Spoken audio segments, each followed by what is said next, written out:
तो दर्शकों, आज का ये वीडियो शिव भक्तों के लिए बहुत ही ज्यादा स्पेशल होने वाला है। जो भी श्रद्धालु भगवान शंकर को कंप्लीट गॉड मान करके पूजते हैं, आज उनके लिए एक ऐसा प्रमाण दिखाएंगे जिससे उनके भ्रम का पूरी तरह से निवारण हो जाएगा। दर्शकों, हम सभी जानते हैं कि परमात्मा निर्विकार होता है। जो कंप्लीट गॉड है, जो हमारा पिता है, वो निर्विकार होता है, जिसमें किसी भी प्रकार का विकार नहीं पाया जाता। और आइए आज आपको कुछ ऐसा प्रमाण दिखाने वाले हैं जिससे आपके दिल को ठेस पहुंच सकती है। लेकिन आपकी जानकारी के लिए बता दूं कि ये वीडियो किसी के दिल को ठेस पहुंचाने के लिए नहीं है, बल्कि सच्चाई सबके सामने प्रस्तुत करने का हमारा उद्देश्य है और हम उसी को लेकर के आगे चल रहे हैं ताकि सभी को सच पता चल सके। आइए दिखाते हैं आपको प्रमाण। तो दोस्तों, यह है Shrimad Bhagavat Mahapuran code number 26, Gita press Gorakhpur से प्रकाशित है। अब हम चलते हैं इसके अष्टम स्कंद पे। अष्टम स्कंद अध्याय नंबर 12। यहाँ देखिए क्या लिखा है। यहाँ शंकर भगवान की मोहिनी रूप को देखने वाली लीला है। मोहिनी वस्त्रीन तो पहले ही हो चुकी थी। शंकर जी को अपनी ओर आते देख बहुत लज्जित हो गई। वह एक वृक्ष से दूसरे वृक्ष की आड़ में जाकर छिप जाती और हंसने लगती, परंतु कहीं ठहरती न थी।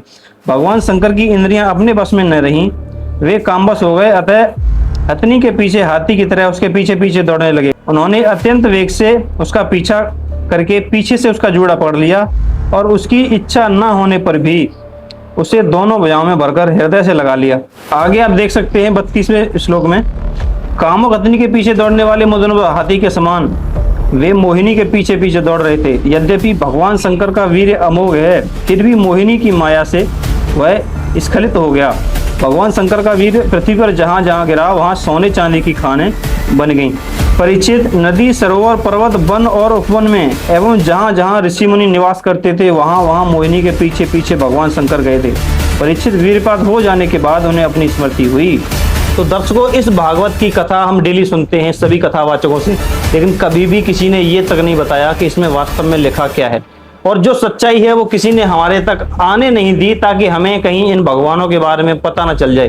अब आपने इस प्रकरण को पढ़ा कि शंकर भगवान की इंद्रियां अपने वश में नहीं रहीं और वे इतने ज्यादा काम मोहित हो गए कि अंत में जाकर के वो तब शांत हुए जब उनका अमोघ वीर स्खलित हो गया और जहां जहां पर भी वो गिरा वहां सोने और चांदी की खानें बन गई।